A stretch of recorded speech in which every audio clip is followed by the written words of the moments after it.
Good evening. My name is Jaeger. I teach in the English department and serve as the creative writing program coordinator here at Hendrix. I welcome you to tonight's program, an evening with Hendrix Murphy visiting married poets Nickole Brown and Jessica Jacobs. I want to thank the Hendrix Murphy programs in literature and language for the financial and logistical support for tonight's program. We're 4 days into a wonderful week of workshops and conversations. I want to thank all of you for coming out, participating in book groups, workshops, and class visits. Thank you, Nickole and Jessica, for your energy, your talent, and your warmth. After Nickole and Jessica's respective readings, we'll have time for your questions. This will be followed by a book signing and reception in the Trishman lot. Nickole Brown is the author of 2 poetry collections, Sister and Fanny Says, as well as the chapbook To Those Who Were Our First Gods. Jessica Jacobs is the author of Pelvis with Distance in the chapbook Whatever Light Left to Us, the precursor to her collection Take Me With You Wherever You're Going. On Monday, Jessica and Nickole shared their 6th wedding anniversary with creative writing students and faculty over a dinner and workshop called Coming Back to Your Senses, Writing with Awareness. In this workshop, Jessica and Nickole encouraged us to return to our bodies when we write, to defamiliarize by slowing down and paying close attention to sensory details. If we do this, the world becomes strange and new, and this technique works. And I have so much respect for Jessica and Nickole as writers, editors, teachers, and friends that I'm not going to give them the standard introduction. In such an introduction, I would sing their praises, read from reviews, and season the mixture with a list of their awards and accolades. Instead, I'm going to ask something of you. I want you to come back to your senses and to listen with awareness. You might be wondering what that means. Recently, one of my many students, one of many, said that they hadn't been taught poetry before coming to Hendrix, and they weren't quite sure what to do with it. They felt like there was some key to reading poetry that they were missing. They're not alone. For many, a poem has a riddle me this aura. Like every poem is a puzzle waiting to be solved. Forget that. Instead, I want you to think of a poem as an experience, one to be had with your senses, all 5 of them. What I encourage you to do tonight is to listen with your entire body. Use your 5 senses. Pay attention to the words, phrases, and sentences in the way that you might when playing with a kitten or a baby, or when taking a walk in a faraway city to which you are a stranger. Pay attention for the wonder of the thing, for the strangeness, for the delight and surprise that will occur when you allow the words to evoke your senses, taste, sound, touch, smell, and sight. Put your phone somewhere that you cannot reach it. If you feel comfortable, close your eyes and let the words land upon your skin and do their magic. To borrow from Nickole's poem, Prayer to Be Still and Know, that your ears go secret agents, each microphone so hot it picks up things silent. Please give a warm welcome to Nickole Brown and Jessica Jacobs.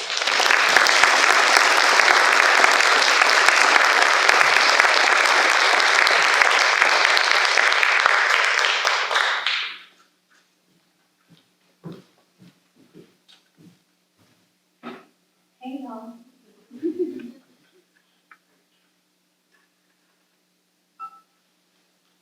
All right, so Ty says close your eyes. So let's try Try this out. Try closing your eyes. I might have to keep mine open. Just for this calm.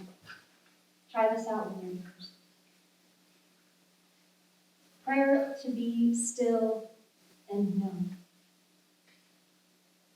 Lord, let my ears go secret agent, each a microphone so hot it picks up things silent, reverbing even the hum of stone close to its eager silver grill. Let my ears forget years to train to human chatter wired into every room, even those empty, except of me. Each broadcast and jingle tricking me into being less lonely than I am. Let my ears forget the clack and rumble, our tamborining and fireworking distractions, our roar of applause. Let my hands quit their clapping and rest in a new kind of prayer, one that doesn't ask but listens, palms up in my lap. Like an owl, let me triangulate icy shuffling under snow as bull. Let me not just name the name when I spot the soundtrack of birdsong, but understand the notes through each bird as a singular missive, begging, flirting, fussing, each companion call and alarm as sharp with desire and fear as my own. Prick my ears, Lord. Make them hungry satellites. Have your way with their tiny bones. Teach the drum within that dark to drum again. Because within the hammering of woodpecker is a long tongue unwinding like a tape measure from inside his pileated head, darting dinner from the pine's soft bark. And somewhere, I know, is a spider who births a filament of silk and flies it to the next branch.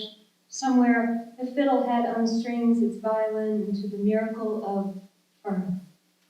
And somewhere, a mink, not made into a coat, cracks open a mussel shell, and with her mouth full of that gray meat, yawns. Those are your sounds, are they not? Do not deny it, Lord.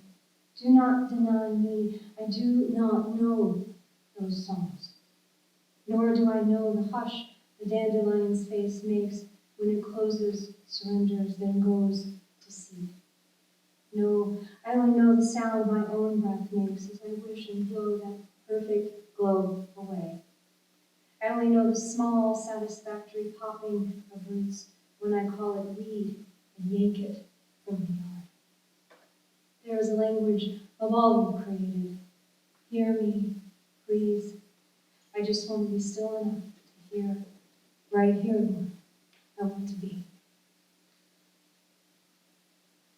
Thank you for indulging me. I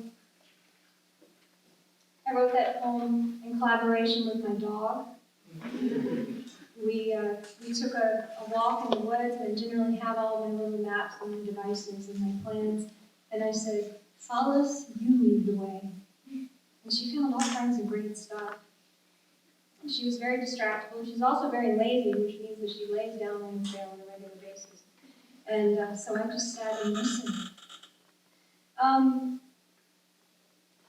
It's really nice to be back here. I lived in Arkansas for 5 years teaching at UALR, and I met so many extraordinary people, and I miss this place in a lot of ways, and I don't think I could have asked for a nicer welcome back here. And so I just want, before I begin this, to really thank everyone who has been involved to really take care of us. It's been quite wonderful. So, as some of you might know, when Jessica and I left Arkansas, I might have lost my mind a little bit and started volunteering at 4 different animal sanctuaries up in Asheville, North Carolina, where we work now, which means that when I used to teach poetry, now I scoop poo. But it's changed me. It's put me back in my body. It's made me think a lot about what it is to be a human animal, and what it was that really I had been missing for a long part of my life. And I'm going to open by reading the title poem of my new chapbook.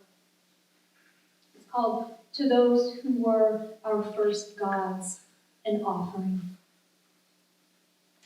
And this comes from my dear wife reading the book of Judges in bed.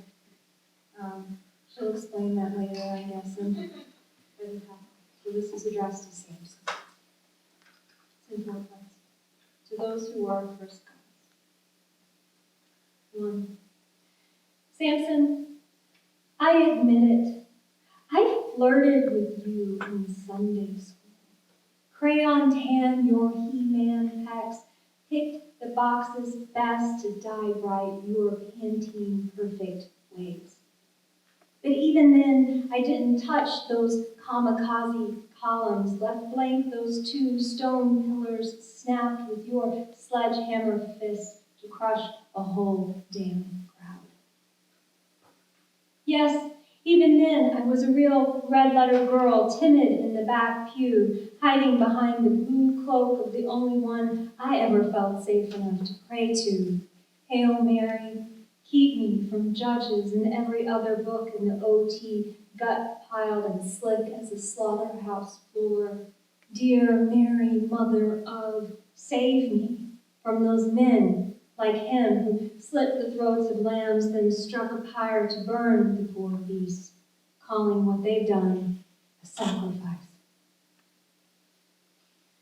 Even now, I'm trying to understand those jacked up swaths of the Bible everyone shoves under the rug, like your barbarian move to snag 300 fox and bind them in terrified pairs. And if that wasn't enough, you roped a lit torch between their tails, Samson, then freed them, screaming, to burn grain fields and olive groves, to burn alive. Samson, did I ever tell you, after hearing that story of yours, my cousin bolted out of church to try to shove firecrackers up the poodle's ass? When I cried, my aunt called the dog from the yard, said, "Don't mind them boys. They're just proving themselves." The only boy I knew back then with nothing to prove lived down the street, and in the sleeve of his jean jacket he kept a foundling squirrel, nursed it pan-warm milk with a syringe. That little boy's name was Pete, but everyone called him Haggett. So tell me, Samson, that donkey's jaw. Did you ever think it wrong to wield a thing accustomed to the piece of fresh hay and swing it like a thug does a baseball bat? And is it really a miracle to pry open the proud mouth of a lion and rip apart his face? And why, a year later, did you return to the scene? Just to toy with the trophy of his corpse? Either way, you pillaged the hide that had made sanctuary in what was left of his chest. I see you there, Samson, squatting inside the broken cage of ribs, reaching to where the great cat heart used to be, snatching another stinging comb to crust of dead bees and their honey in your beard. Because you didn't just spring hot from the mouth of wrath to slay the enemy of your tribe, did you? No, Samson. You came to kill those beasts who were our first gods, those forms we used to paint on cave walls, those animals who were not made as sacrifice for your altars, but were the temples themselves. Come here, big man. It is time you wake. It is time you find a different answer. Time to solve your own riddle once again. Out of the eater, something to eat. Out of the strong, something sweet. Because the answer is no longer fear, curdled into rage, a murdered lion with the swarm sugaring his remains. Answer me, Because I see you, you action figure lackey, you lonely tender heart duped by your girlfriend's shears. I wait next to your sleeping head to gather what she cuts from you, and outside I set it free. Can you see it? Do you see it? Your hair, spun with spider silk and lichen to make a hummingbird's thumbnail home. Your hair matted into the tatters of chewed blue clothes to cradle a litter, naked and pink. Your hair tucked into musky dens, the spun gold currency flown among crows. Your hair, the soft bed where strays bleed and possums piss. Your hair lining every hollow, forming the throne of owls. You see, Samson, a whole kingdom steals away your locks by tooth and talon and claw. Your strength taken from you, but given back to whom it rightfully belongs.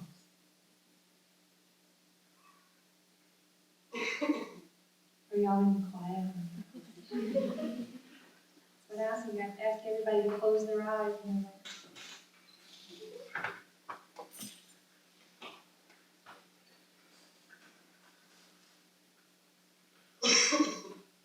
so, I have been writing and studying animals for the past 3.5 years. And one of the really interesting things is that my dear wife did not divorce me when I ordered some 75 volumes about human-animal studies, and they all came to the house at one time. It's wonderful.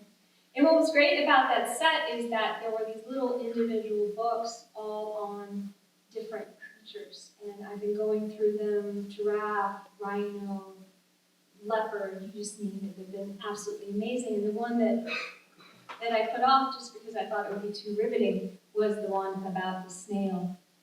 But I did sit down not that long ago and I read about the snail, and I ended up writing this poem because, y'all, the snail is really cool. So I wrote here a self-portrait, and this is self-portrait as land snail. Don't get me wrong.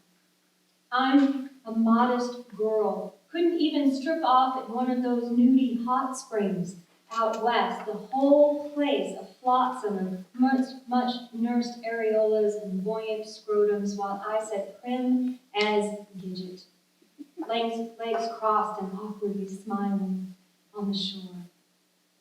It's just that the snail is on to something. Neither boy nor girl, but both. The critter is nearly mythic. A true hermaphrodite that all alone will go to its own kind of cryobank and baste itself. Make a new batch of not-so-bouncies in thin, flea-sized shells. But no, that's not me. That seems lonely. Better with another intersex other, it will take aim, flex back its bow, shoot a dart, then wait to be impaled in return. I couldn't make this shit up if I tried. This is no metaphor, but scientific fact. A tellum amoris, literally a weapon of love. A James Bond-worthy arrow equipped with 4 blades, spiked with all the dirty talk a snail could want. Cupid's got nothing on the smallest Congress, and because you know how snails go, the foreplay is slow. Slow. Slow. My kind of sex. Going on and on until the hussy who first received that dart has enough and rises to fire back. Now, knowing this, I can say I didn't come out all those years ago, whatever that means. No, when I finally made a home for my body in the bed of another woman, I simply became a land snail. Tired of being a receptacle for a man's desire, I needed to feel an equal's push against my own, a willingness to be wounded and to wound, receiving and giving at the same time. Plainly said, I needed the kind of love that finally let me take my time. I needed to fire an arrow with my damn phone.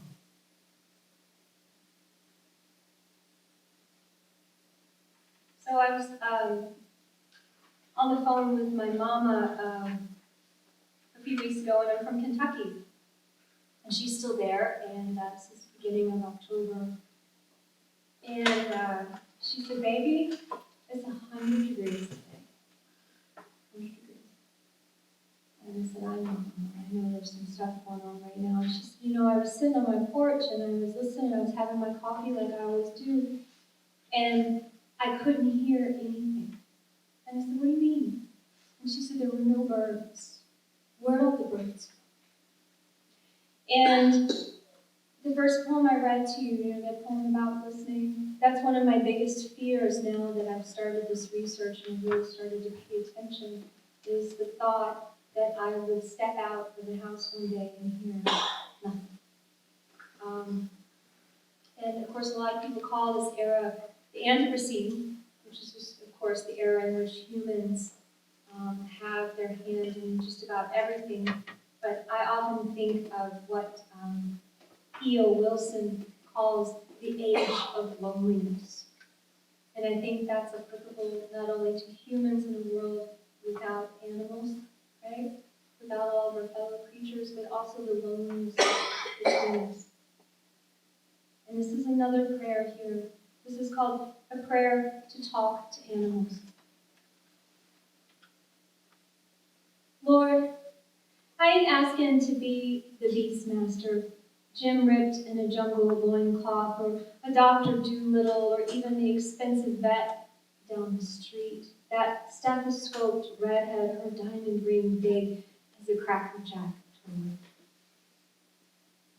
All I want is for you to help me flip off this light box and its scroll of dread, to rip a tiny tear between this world and that. A slit in the veil, Lord, one of those old-fashioned peeping keyholes through which I can press my dumb lips and speak. If you will, Lord, make me the teeth, hot in the mouth of a raccoon scraping the junk I scraped from last night's plates. Make me the blue eye of that young crow cocked to me, too selfish to even look up from the flash of my damn phone. Oh, forgive me, Lord. How human I've become, busy clicking what I like, busy pushing my cuticles back and back to expose all 10 pale, useless moons. Would you let me tell your creatures how sorry I am? Let them know exactly what we've done. Am I not an animal too? If so, Lord, make me one again. Give me back my dirty claws and blood-warm horns. Braid back those long frayed strands of every nerve tingling with all I thought I had to do today. Fork my tongue, Lord. There is a sorrow on the air I taste, but cannot name. I want to open my mouth and know the exact flavor of what's to come. I want to open my mouth and sound the language that calls all language home.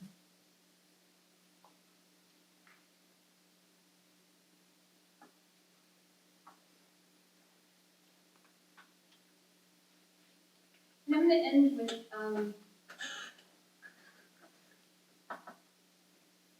one last poem. And this poem speaks to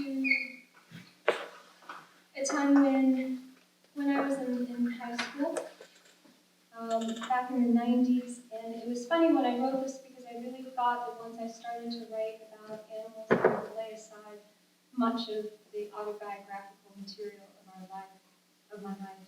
And I found that I was still drawing water from the same well. I'm still writing about the same things I wrote about in my first two books. And there was a reason for that. And this book, this poem is called Wild Thing.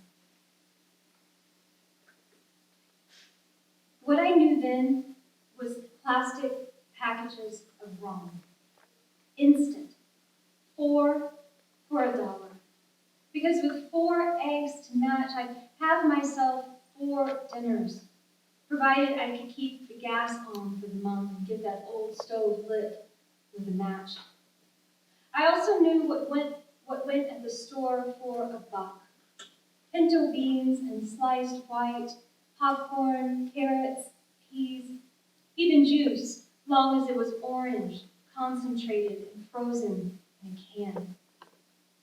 But what I didn't yet know was how that word, buck, got started. Back with my daddy's daddy, and on back down the line, back when for their grooming needs men used panther oil, brought all the way up from Florida when panthers still lived down there. Back when men without a dime to their name could pay land taxes and skins and piled as many kills they could on a wagon headed downtown to sell deer for just that, for $1, $1 a pop. No, what I knew then were bucks in my tip jar. How never to start the night empty, but to always put in a few of my own, otherwise not a soul would think me worth $1 and would trash the whole shift with the rattle of pocket change.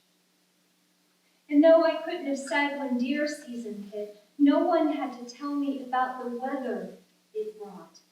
How cardboard crammed between wind-rattled panes helped, but barely enough. How under every cover I owned, I'd sleep until the floor stung my feet awake with cold. Once I got up and turned over my car, I might just make it to work on time, but not until I got stuck in a red light with a man who split his 2 fingers apart to make a V with a snake flick of his fat tongue, which meant something about a good time before he gunned his truck and gave me the full view of what his flatbed told. A white-tailed doe, one eye open, but somehow more milk or smoke or dirty dishwater than I. Her tongue off its hinge, flopping a seam with every bump down that road. On my popping speakers, a new version of that same old song. Now you don't need that money when you look like that, do you, honey? And it was then I knew the bullshit made up for the endless litany to hit these woods. All those floods that scrubbed the babes from their burrows, lifting their pink writhing to a flotsam of rot, or else a rage of flames to crowd those same holes with natural-born enemies. Snakes huddled alongside a scorched blister of mice and turtles nearly cooked in their own shells. And everybody saying wild things could care for themselves and always knew what to do, how to seek higher ground and survive. But really, believing that made me just another fool in this world, mistaking the happiness of looking at a pretty wild thing with the happiness that thing feels. Put another way, I was once young and terribly pretty and gripped the wheel white. Felt the rip and the vinyl seat rub the part of my leg raw where my skirt didn't cover. I shut off my radio. In the silence was the talk of men I'd heard all my life. The bumper stickers that read, "Show me your rack," and "Chasing white tail." All the old jokes. That buck not dead, but put down for his dirt nap and itching for a mount. That doe not female, but a slickhead, hot and ready for the rut. All those not shot, but taken in peak season, in sweet, sweet November. But another way, I was almost on empty, and though no one believed it or cared to see, I was just another animal. And like all animals desired, we would suffer. Thank you so much.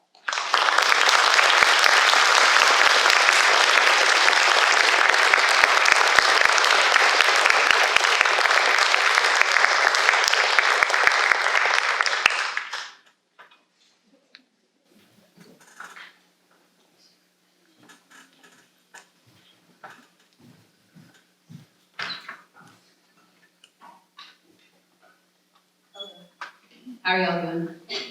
All right. So I had the great pleasure of teaching here for 3 years, which meant, and I came here right out of graduate school, which meant that every single student that I worked with, every faculty member here was a teacher to me. And I feel that way being back here. All of the students that we've met with, we just learned so much from you, and it's been a real privilege. And Ty, Hope, and Aaron, thank you for letting us visit your classes. It's been wonderful, and I can't see because it's very blinding, but Henrietta, thank you for making us feel incredibly welcome. There's even a basket of gluten-free food and like little snacks. It was glorious. So yeah, thank you. And thanks to the Hendricks Murphy Foundation as well. So Ty said, "Do you even write funny poems?" And I was like, "Yeah, I'm hilarious, Ty. Hello." So if you all don't laugh, I'm going to be in trouble. Right. So I'm going to be reading to you tonight, mostly from this book, which was a book I wrote mostly while I lived here during the first 3 years of our marriage, when I was trying to figure out what does it mean to be married, this intense commitment to another person. But at the same time, I also started writing these poems about growing up in Florida, right, and being a kid. And what I began to realize as I was writing these poems was that in order to understand the person that I wanted to be within this marriage, I needed to understand the person that I was and where I came from. So where I was in this poem, which is so funny, Ty, is Central Florida in the 90s. Many of you were not on the planet yet, so let me explain. Very bad time for fashion, dark times, kind of the grunge period. And in Florida, especially if you went to the mall, which I did, because, Florida, there was something called the mall bang. Okay, right, you don't know this. So I had bangs, and what it was is you would take about half a can of hairspray, and you would kind of like secure your hair up into a standing wave on your forehead, which looked amazing, in case you're wondering. But I'm a sweaty person. Florida is a hot place.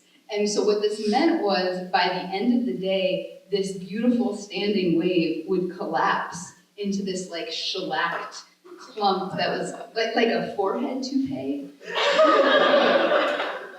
Yeah. And that was middle school, and that's also when hormones occurred. So, sex suddenly everywhere.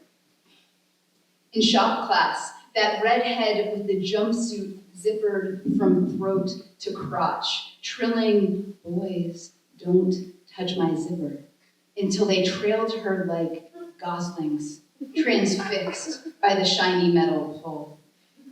The couple caught naked in the science building bathroom. Backhand whispers of, "But I wouldn't even take my shoes off in there." And how many 8th grade dance parties in a country club boathouse, some girl in the corner crying about some boy nervously plucking the whales of his corduroys, the waves lapping, unheard but always lapping, as I got freaked by the pagan twins to a Boys to Men slow jam. Confused girl meshed between two confused brothers. I tried not to stare at the girls I wished against me instead. And every day, those hallways, crowded cattle chutes, musked up clusters of young bodies, slap of sandals, snap of bra straps, high, sweet stench of Malbot perfume. My nose to the back of another girl's neck, close enough to see a single strand escaped, curling beneath her collar, the gym class dampness between her shoulder blades. Sometimes it was all I could do to keep my clothes on, to keep from moaning aloud. Once a bucket, an occasional embarrassing slosh over the top if jostled. Now a sip, desire leaking from every pore. Which is why I tried so hard to be harder, to use the world as my whetstone, sharpening myself against each day. My body cried out for armor. Big-boned, broad-shouldered, I was built for it. Forced into a dress with shoulder pads, I was the 90s littlest linebacker. So I began to run, planking like a tank around cul-de-sacs. Began to climb, building biceps strong enough to stiff-arm the world away. Even my heart grew heavy, grew into one more thing to carry. But I graduated. I made it. I made it. I got to live all over the place, which was great. And then I came to Arkansas for love. Why else do you come to Arkansas? Yep. And Nickole was at UALR, and when I was in graduate school, I went to grad school in Indiana. There's not really a lot to do there. So I got really into long distance running, and so that was kind of how I would fill my weekends, go out 3, 4, 5 hours. And I didn't really realize that when you live with another person who cares about you, they're not really thrilled when you disappear for 4 or 5 hours with no phone. So this poem was actually written after a long run at Two Rivers Park, if you all know that, in Little Rock. In a thicket of body-bent grass. Arkansas is aspic with last gasp summer, making running like tunneling. The trails air a gelatin of tracked trajectories. Yet deer float the twilight field, ears periscoping the woody browse, while bucks bed alone in deadfall and ditches, trusting themselves to thick cover. Females gather where wind can breathe in a predator's scent. Forelegs origami in a mantis prayer. They are poised to spring even when sleeping. Survival a balance between stillness and startle. I stop, kneel, stalk along blowdown of sumac and hackberry, cowlicks of crabgrass. I level, the field is messy as a made bed, unmade by love. My hands greened and musked from ungulate scat and piss. The deer, dark hillocks merged with their shadows, welcome the animal I've become. Offer an abandoned bed, matted and dusky as the sweated twists at the base of your head. Those mornings you wake to thank death for conceding another day, for the slatted light bugling through the shades, for my palms to your breasts, my breath to your neck.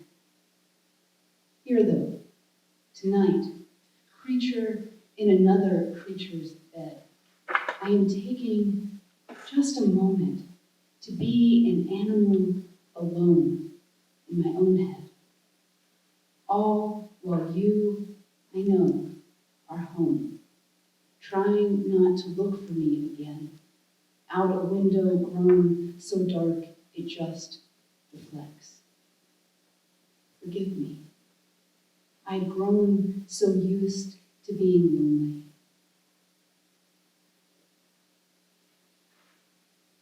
This one might be a little funnier. Just a note of faith. No pressure to laugh, I promise. But marriage is also great. There are wonderful parts of it. And I figured that I needed to write a poem of celebration for those great parts. And I was like, what can I write an ode about? And as you may have noticed, my wife has awesome hair. Yeah. So this poem has an epigraph from Pablo Neruda. Other lovers want to live with particular eyes. I only want to be your stylist. Curly, my tangler. Who needs Rumpelstiltskin when such treasure abounds? Her gold woven around my bike gears, tangled in my toothbrush, vining every drain. Even sometimes found in my mouth upon waking. And just this morning, from the bathroom, she called me in. My mama's the only one who ever brushed out my hair, she said. But you're my wife. You should know. I began at the bottom, her curls separating with the thick sound of good cloth tearing. Do you see why I had no friends when I was little, she asked. Mama brushed out my hair each day for school. It's really big. I eased my fingers for the first time all the way through, asked how that felt for her. Vulnerable, she said. Shimmering out beneath the overhead light, a climbing of kudzu, a symphony of trumpet vines. Her hair revealed itself. It was like Velcro, she said. Anything would stick in it. Bubblegum, spitwads, pencils. I'd come home crying, and Mama would hold my ugly, frizzy head and say, baby, they're just jealous. As though her love could make the lie so. When it comes to her mother and I have this kind of love in common. Only now the lie has come to pass. My wife, whose hair is the shade of farm fresh yolks, the color of things rich on the tongue, whose hair sings the plaintive song of bed springs, whose hair is the drifting smoke from a village of chimneys, corkscrews enough for 1,000 bottles of wine. A ski slope of S-curves, a grove of twirling maple keys, every playground slide worth sliding. Before a rapt audience, a company of ballerinas cambers their hands to trace out in the air your hair, my dear Angora girt, my cloud of bats spiraling from the cave. It means I got to sit on a couch for a whole day and think about twirly things. But one of the maybe less enjoyable parts of marriage, and that really surprised me, is, and I'm sure this is just true for me, this is not true for any of you, but when I was alone, and especially like I'd be out running, I'd be out biking, and I would be telling myself stories in which I was amazing. Y'all don't do this, right? This is just me. Okay, yeah, so I was like the hero of every story that I told myself. And then all of a sudden, when you live with someone and they look at you every single day and they're kind of like, yeah, you're okay. You kind of have to, reckon with the difference in them. So. A question to ask once the honeymoon is over. Big around as my bike helmet, and high as my ankle. The box turtle was halfway from my side of the road to the other. The warm sun felt delicious, my legs strong, and it was almost to the center line. I hadn't been passed by a car for miles. Figuring if it was still there, I'd pick it up on the way back. I cycled past. Years before, the woman across the street was shaped like that turtle, or more like a toadstool, really. Squat bell of a body atop the thin stalks of her legs, milky and bare beneath her frayed black house dress. It hurt her to move, clear even from my second-story window. So she brought her trash out in increments, in small, bursting grocery bags. She tossed each out the door onto the porch, then nudged them one step to the next before easing carefully, painfully, herself down, a step at a time. Then she towed them, finally, slowly, into a crumpled heap at the curb. I left my window to help, then took her trash out every week after. That story. I hadn't yet told it to my wife. Had I? But there was a turnaround quicker than expected, and I spun to find a beat-down bus trailed by all the fuming cars that hadn't passed me. Steadying my handlebars against the wind, I rode back hard, dodging around crushed squirrels and tire-splayed birds. The turtle was just where I'd left it, but with the top of its shell torn away. The dead turtle, a raw red hole. Its blood slashing the twinned yellow lines into an unequal sign, as in A is unequal to B, as in thinking about doing the right thing is not the same as doing it. As in, how many times did I watch that old woman shuffle bags down the stairs? Really, how many? Before I went from watching to helping. As in, with my wife beside me, I am the woman who does not hesitate to lay down her bike and give a small life safe passage. As in, I biked slowly home, told no one.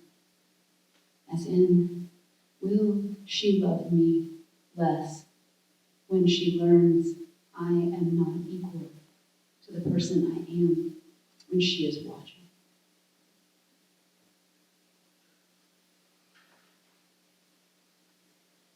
In the first fall of our marriage, though I want to give you only kindness, there's often an age between what I want and who I am. Yet how many times can you cry on my chest before something good grows there? Redwoods thrive in acid soil. Summon that weight. Those stiff-fingered roots to skewer my ribs and prime the rusted pump in my chest. Into that age, let me grow. A ring for each year, marking boom and drought and flood. Let me anchor further into your roots. Make me part of something greater. Let me grow strong enough that even when fallen, I can be of use to you. Rough lumber for rafters and joists. A roof for the drum of this evening's insistent rain. A cross-section from my trunk set to spin on the phonograph. A record of what has passed, playing the music of what is to come. A song for each year I'll learn to love you better. One more poem. So as Ty mentioned, we just celebrated our 6th anniversary, which is very exciting. And probably, I think our 4th or 5th anniversary, we had the good fortune to be celebrating on the beach in Provincetown, Massachusetts, really gorgeous. And, you know, it's like sunset and it's perfect. And Nickole looks over at me and she says, you know, you've gotten so much softer over the years. And first off, I was like, is that good? What does that say about me before? But I'm also really bad at taking compliments. And so I said to her, well, yeah, if you take 2 really hard things and you bash them together, they get softer. That's what happens. She did not think that was funny. So I wrote a poem in apology. She can let you know if it worked or not. Hello, train. I forgot about you. The first rule of rock tumbling is rocks must be of similar hardness. Naked on the front porch, the moon unfurling its light as though for a picnic. Our yard is silver and set for feasting. When we married, I was all elbows and angles, with one pace, which was my pace, which was fast forward. She was all cushion and curve, considerable sharpness shivved inside a pillow. Deliberate thinker, decision circler, all around slow goer. Despite this, we loved hard enough to want the other always at our side. So where others reminisce of their early honeymoon years, ours were more rock tumbler, more slurry and coarse grind. Two roughs bashing together until our edges wore not smooth exactly, but worn into each other, gear tight, cog in cog, turning our shared hours. Like this hour, on this night, when I stand between the moon and her, so she wears the light like an unzipped jumpsuit, shoulders plaited, outer thighs striped bright. At her center, my shadow, that tailor-made eclipse, a darkness exactly my size. Though we could easily change places and have and will. She steps sides lit, I step backlit to match our shaded places. And only once we're fit like this, dark to dark, are we once more bound by the light we each carry. Thank you.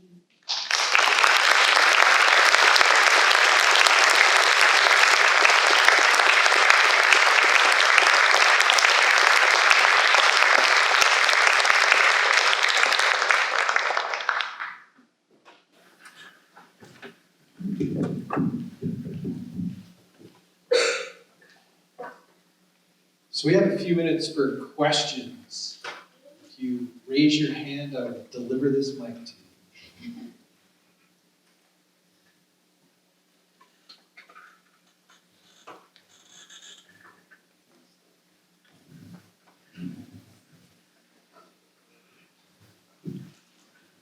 Hey, so obviously one of the most recent poems was an apology letter.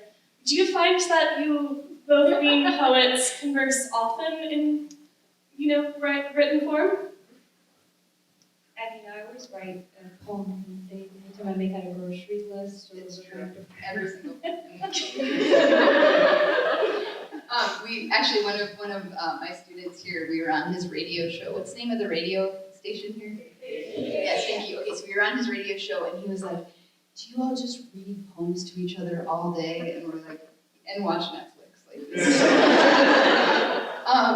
But it is really helpful. A lot of times, if we're trying to figure something out, we will send each other messages, and that's something that is really important. And also, we're each other's first readers, and so that's kind of another way of conversing, where I'm always seeing what Nickole is creating, and she's the first one to see what I'm creating, and then we get to give each other feedback and kind of shape each other's work in that way.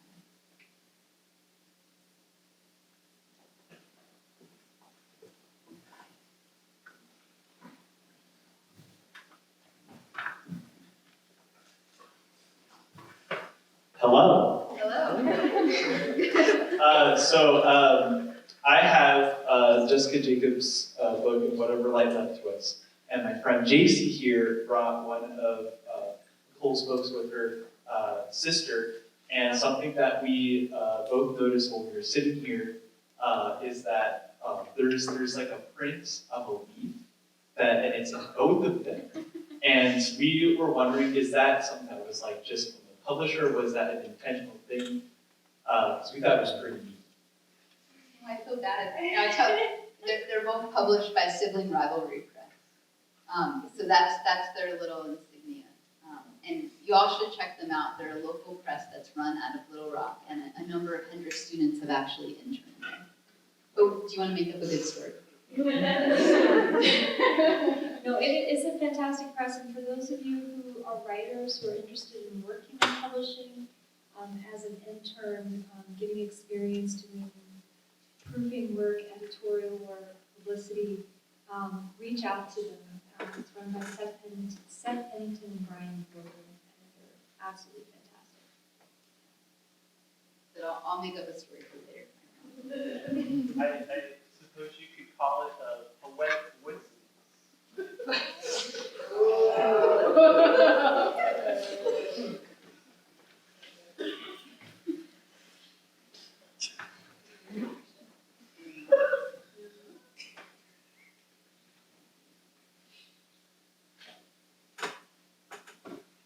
Anyone?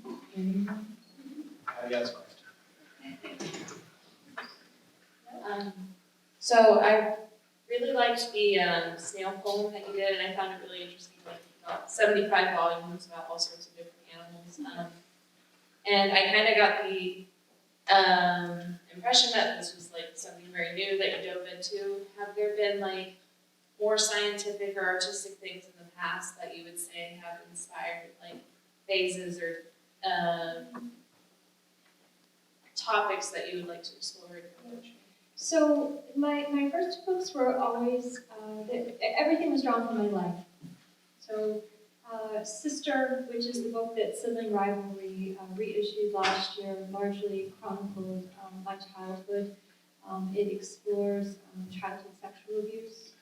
The books are written in letter form to my younger sister. And Sibling Rivalry was really fantastic about that, in that they put a guide for survivors in the back that I co-wrote with them in terms of trying to help other people to write their way through. And my second book, Fanny Says, which is a book that came out when I lived here, is a biography of my grandmother. So the research I did for that was essentially to go through my archives and read in my journals all the crazy shit my grandmother had said to me throughout my whole life. And so this was a real switch for me. It actually came when Jessica and I left Arkansas. We left because we wanted to start writing full time. And we, have different ways in which we've actually configured our lives in that way. I mean, we do a lot of travel and a lot of tour, but basically that idea came from before we moved here. We went to a party and somebody threw out a question, hey, if you were to do it all over again, would you do the same thing? And my answer to that was, well, yes, I love poetry and everything it's brought to me, but I always regret not studying biology, in particular zoology, animal behavior. I love being around the presence of animals. And Jessica was kind enough to say, when we moved to Asheville, you can do that. And so I took her up on her word. I ordered the books. I started volunteering, and since then, that's all I've been writing about is non-human animals. But I have lots of animal facts. Yeah, the most common dinner conversation at our house begins, did you know? And I'm like, no one knows that, just tell me. So I kind of, my first book was almost entirely research-based. I was writing about the artist Georgia O'Keeffe, so I read thousands of pages of letters and biographies, so that was really fantastic. And then this was really from my life. And right now, what Nickole was talking about and why I was reading the book of Judges in bed, which is a weird thing to do, thanks for telling me. Sorry. Is I've begun to reconnect with Judaism, which was the tradition in which I was raised, and read those old stories and try to understand how they connect to our life now. And part of that is, trying to read the text in the original, so learning biblical Hebrew, and then reading a lot of scholarly work, and then seeing what creative work can grow out of it. So I think research can just be so rich and exciting, and I know there's so many people here writing creative nonfiction, and it's just a beautiful thing when you can expand beyond just your sphere of experience, but then still bring yourself into what you're learning. It's really beautiful. One more question. 2.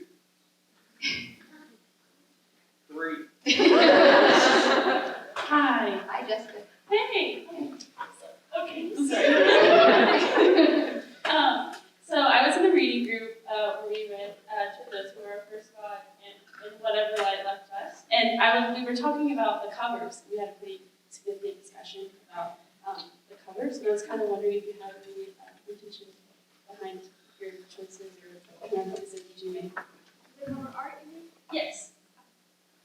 So the cover art to those who are our first gods is this chapbook here. It's done by an artist. Her name is Tiffany Bozich, and I adore her work. She paints animals, but she is really painting the poems I want to write. And so I started fangirling her and was like, hey, and she was kind enough to give me this piece for this chapbook.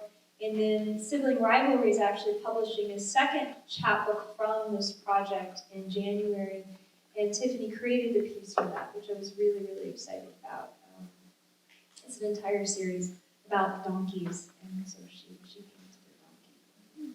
But yeah, I mean, it's very difficult to find the right visual representation of your words. And I think as all of you, if you're aspiring authors, and even if you think you've got a book that might not, come around the bend another 5-10 years, always keep your eye out for that photographer, for that painter, for that person that speaks to your work, and cultivate a relationship with them. And then hopefully, then have your artwork ready to go someday. Yeah, and for me, for the chapbook, so I was trying to find something, there's a lot of water imagery in my poems. I grew up on a lake, and I spend a lot of time in the water whenever I can. But that painting, it's actually from a painting, and when I lived in New York, there was something called the Affordable Art Fair, where they would try to get people to start collecting, so they would really, seriously discount art, which was very exciting for me in my 20s, and so I got that painting, and when Nickole and I first met, and she was a little freaked out by me. There's a woman on the cover who's floating. That's the image on the cover if you haven't seen it. And yes, thank you. Jessica's holding up. Yeah, okay. And Nickole, she came. She saw that painting, and then when we got back together 6 years later, she saw the painting again, and she said, "Oh my God, the woman's floating. I thought you had a painting of a drowning woman." We had a rocky start. Yeah, so that is the secret meaning of the cover. Yeah, you gotta work through stuff like that. She's just swimming. So I noticed that both of you spend a lot of time being really into these images that are very true, and that in another, if I were reading about similar images in prose, I would expect it to be nonfiction. So I was wondering, as you, from my perspective, seem to be writing these nonfiction poems, how you kind of approach the meshing of those two disciplines, I suppose. I guess that's not very elegant phrasing, but do you kind of get what I'm trying to ask about?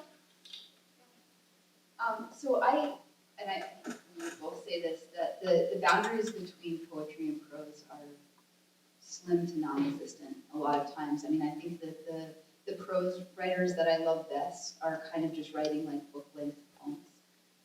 And so, but I think what we both really love is that you can bring your life into a poem, and you can explore things, and you can also, as Ty was saying, like you can bring your body into a poem, you can bring your senses, your awareness, and that's where those images come from. It's just really trying to pay attention.